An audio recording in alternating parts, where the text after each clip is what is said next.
الحمد لله والصلاة والسلام على مبعوث رحمة للأنام نبينا محمد وعلى آله وأصحابه وسلم تسليما كثيرا. أما بعد، يا عباد الله، إننا لو سألنا أي مسلم عن غايته لقال إنه يريد أن يعيش سعيدا ويموت حميدا ويبعث آمنا، فهذه غاية شريفة ومقصد كريم لا يختلف عليه مسلمان. ولكنك إن سألت ما الوسيلة تباينت الآراء وتدخلت الأهواء. والله رب العالمين ذكر لنا المقصد والغاية مع الوسيلة والطريقة في آية واحدة، فقال: من عمل صالحا من ذكر أو أنثى وهو مؤمن فلنحيينه حياة طيبة. قال ابن جرير: وأولى الأقوال بعد الذكر الاختلاف. قال: وأولى الأقوال بالصواب قول من قال في تأويل ذلك فلنحيينه حياة طيبة بالقناعة، وذلك أن من قنعه الله بما قسم له من رزق لم يكثر للدنيا تعبه ولم يعظم فيها نصبا ولم يتكرر فيها عيشه باتباع بغية وما فاته منها وحرصه على ما لعله لا يدركه فيها.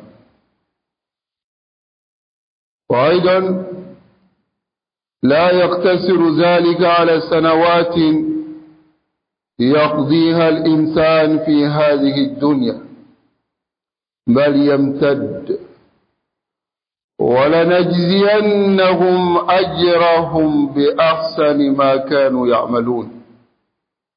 العمل الصالح مفتاح لكل خير، والعمل الطالح مفتاح لكل شر.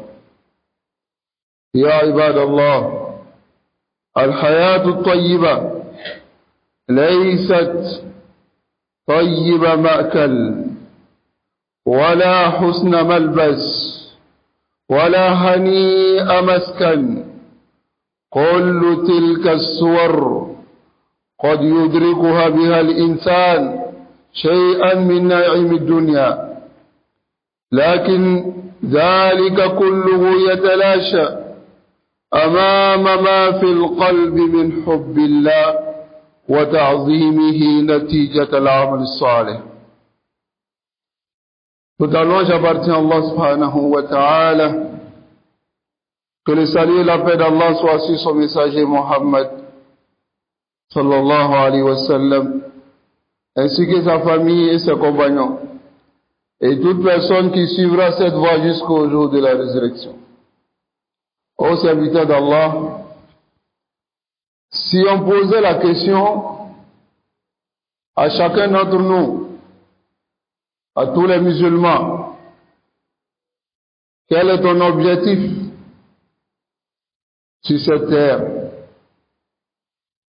Il dira: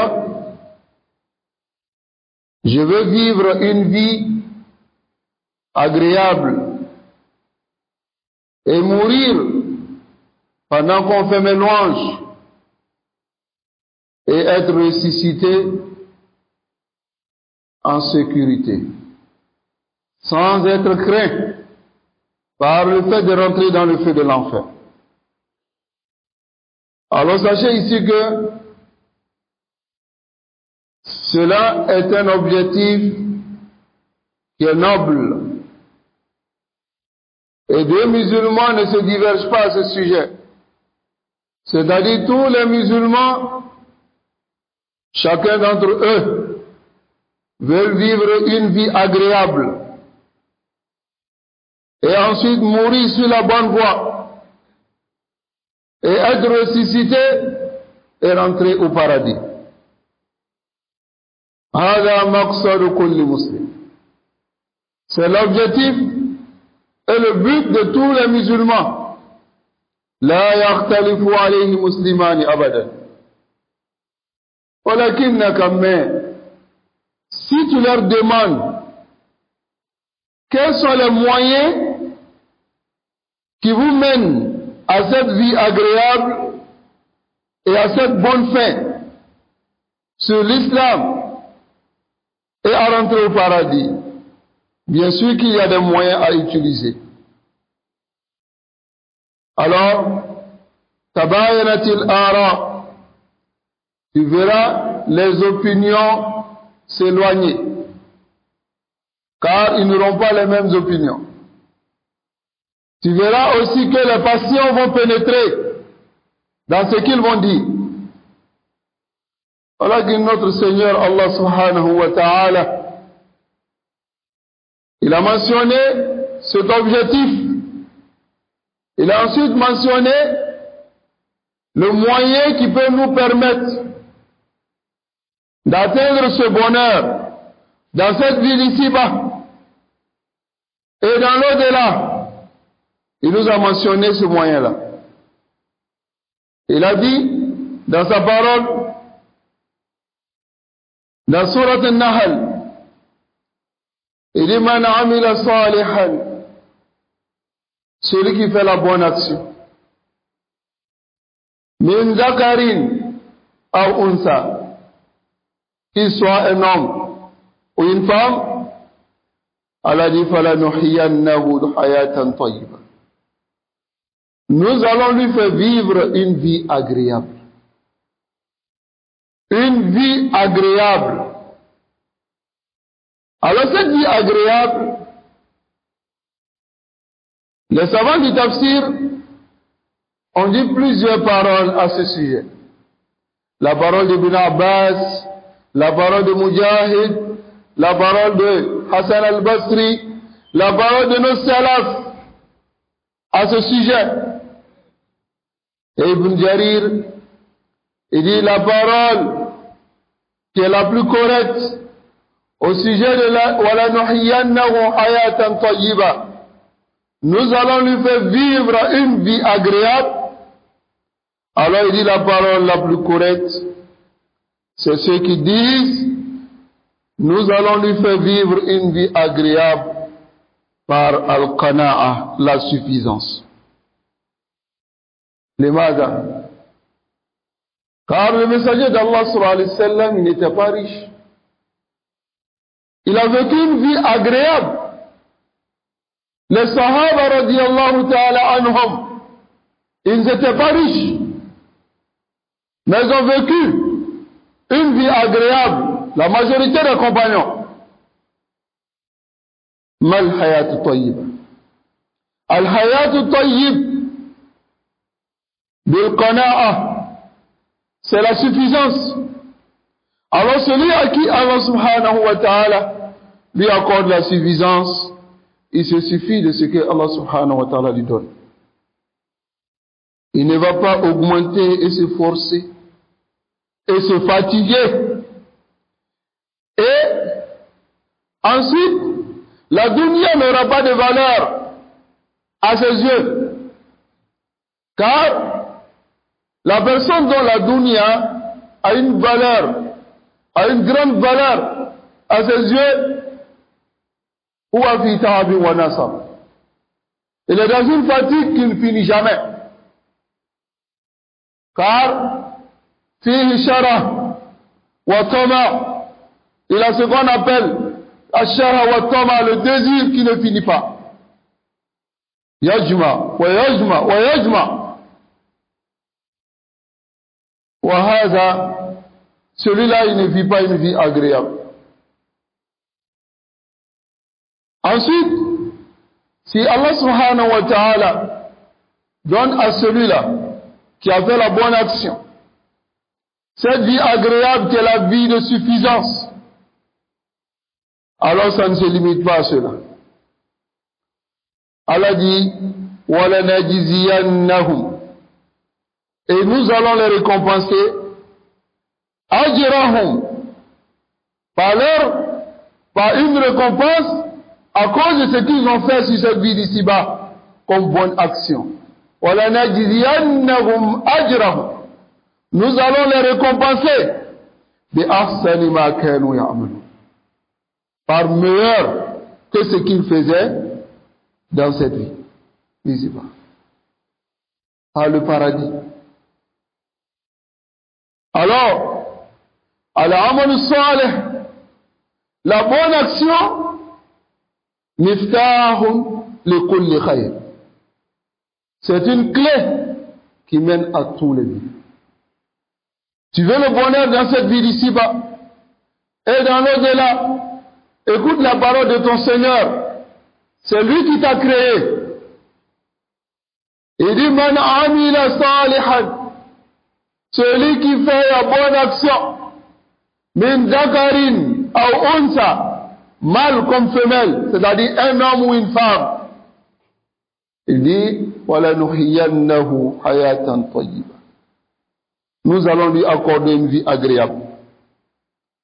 وَلَنَجْزِيَنَّهُمْ, et nous allons les récompenser بِأَحْسَنِ مَا كَانُوا يَعْمَلُونَ, par meilleur que ce qu'ils faisaient comme action.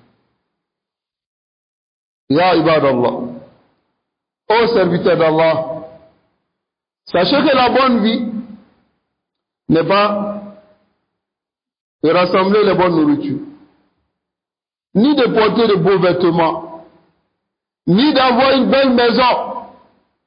Tout cela n'est que des images, des choses qui se présentent à l'être humain dans cette vie d'ici-bas. Walakin sur'an ma yazul, rapidement, ça disparaît. Et ce bonheur que les gens voient dans cette vie d'ici-bas, وَتِلْكَ النِّعَمْ تَنْفَدُ وَتَزُولُ, ça s'épuise et ça s'en va.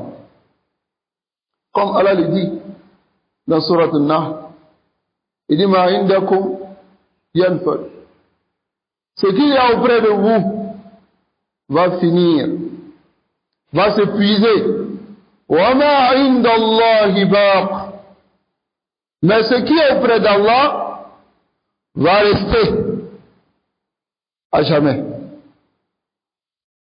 Ô serviteur d'Allah, kullu ni'am, tous les désirs, wal malazzat, les plaisirs, la yabqa, ça ne reste pas. Illa na'imun wahid, sauf un seul bonheur. Innahu halawatul iman, c'est la douceur de la foi. Ta'am al-iman, le goût que le serviteur gagne dans la foi.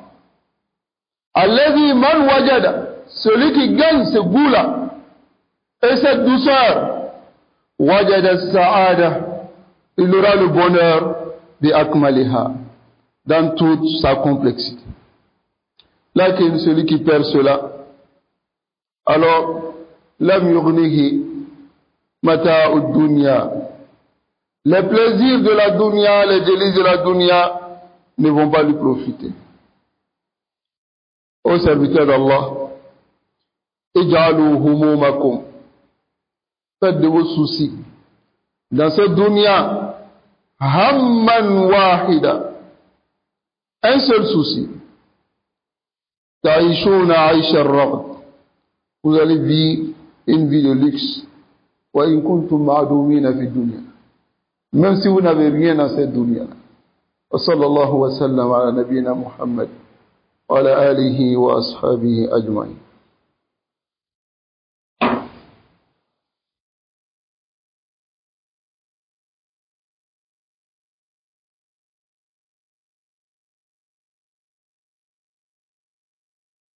الحمد لله وحده والصلاة والسلام على من لا نبي بعده وعلى آله وأصحابه وسلم تسليما كثيرا إلى يوم الدين. أما بعد، فقد روى الإمام الترمذي عن أنس رضي الله تعالى عنه عن النبي صلى الله عليه وسلم قال: من كانت الآخرة همه جعل الله غناه في قلبه وجمع له شمله وأتته الدنيا وهي راغمة. ومن كانت الدنيا همه جعل الله فقره بين عينيه وفرق عليه شمله ولم يأته من الدنيا إلا ما قدر له. Dans ce hadith de l'imam At-Tirmizi, rapporté par l'imam At-Tirmizi de Anas bin Malik radiyallahu ta'ala anhu, le messager d'Allah sallallahu alayhi wa sallam, il dit: celui dont la akhirah, l'au-delà, est son souci, Allah subhanahu wa ta'ala placera sa richesse dans son cœur.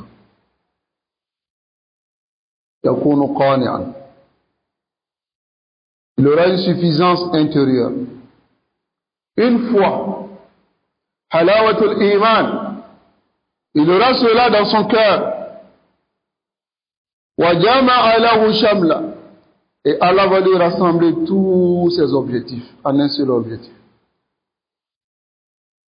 qui est la akhirah. Celui qui connaît la dunya,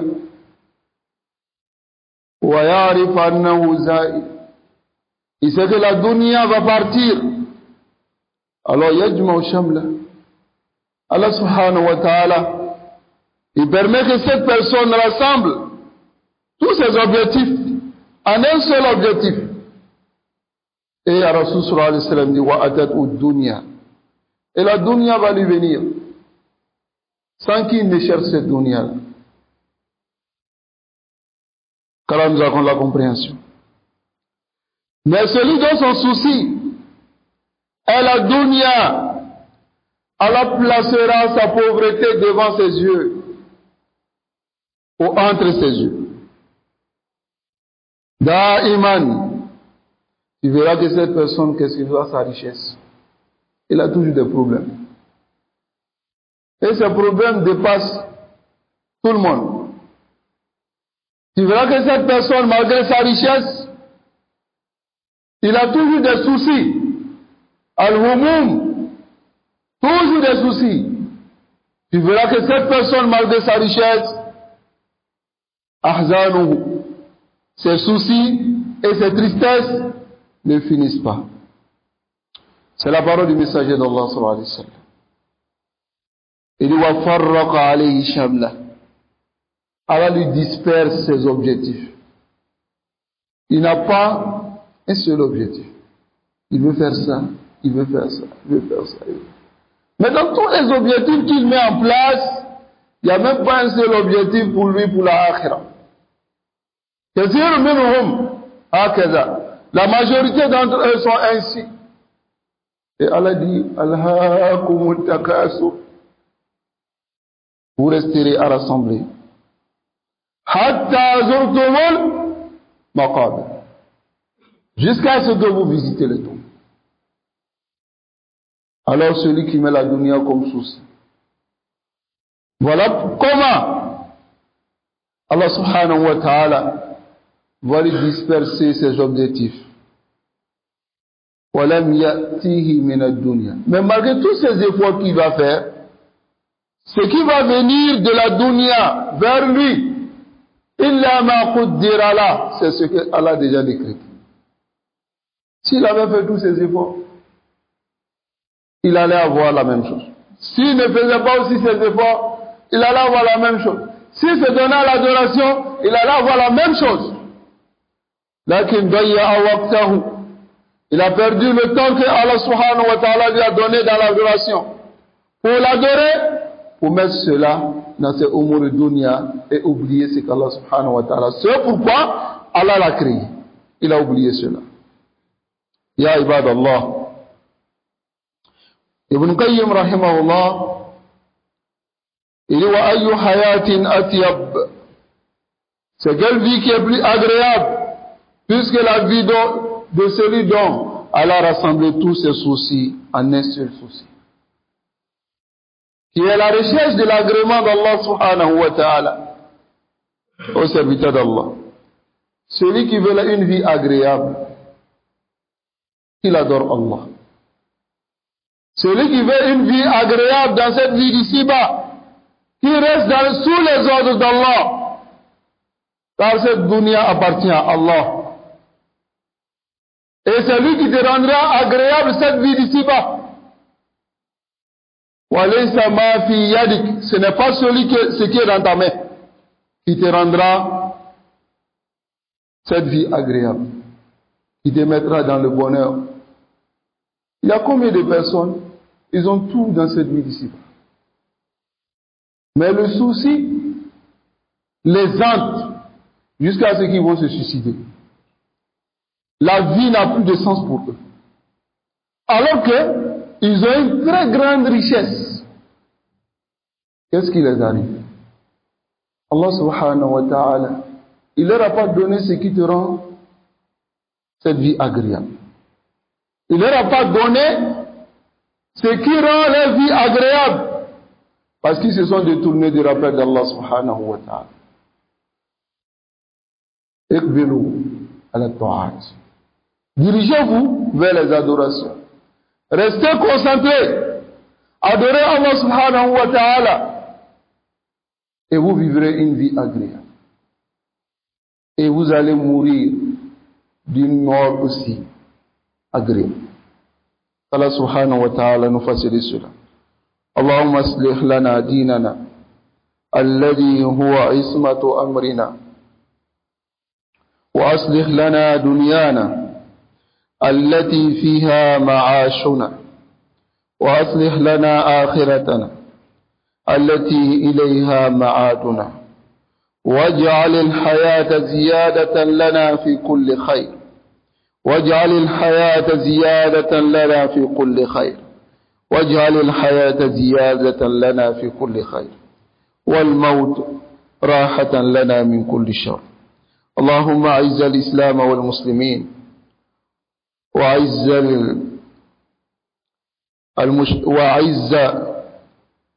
الإسلام والمسلمين وأذل الشرك والمشركين ودمر أعداء الدين من اليهود والكفرة والملحدين يا رب العالمين.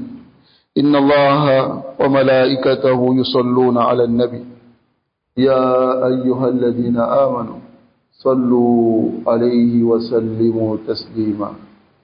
استووا صفوفكم.